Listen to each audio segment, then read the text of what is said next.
Magandang gabi po sa ating lahat. Ang aking babasahin ngayon ay makikita sa Salmo, Kapitulo 13, versikulo 1. Ito po ang nakasulat.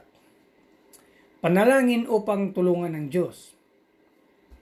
Hanggang kailan, Yahweh, ako'y iyong lilimutin? Gaano katagal kang magtatago sa akin? Yun lang po, maraming salamat. Purihin ang Panginoon sa kanyang banal na salita. God bless. Isa mapayapang gabi po sa ating lahat. Ngayong gabi po ang aking babahagi ay mula po sa Aklat ng Mga Awit, Kabanata 13, Talata 2. Gaano katagal pa itong habdi ng damdamin at ang lungkot sa puso kong gabit araw tiisin?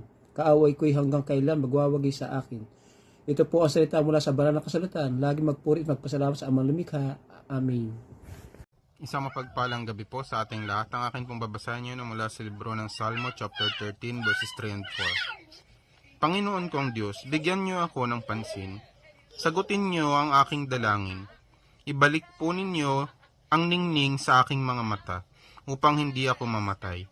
At upang hindi masabi ng aking mga kaaway na natalo nila ako. Sapagkat tiyak na sila'y magagalak kung ako'y mapahamak. Amen. God bless po.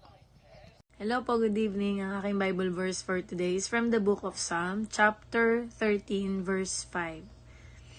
Nananalig ako sa pag-ibig mong wagas. Magagalak ako dahil ako'y ililigtas. Amen. Ang mabuting balita ng ating Panginoon.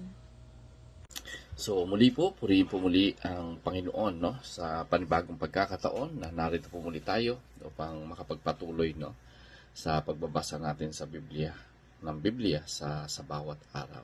At tunay nga na dito tayo lumalakas at patuloy na nagkakaroon ng kapayapaan at pag-asa dahil sa kanyang salita. Sapagkat ang salita ng Panginoon ang nagiging pagkain nating espiritual.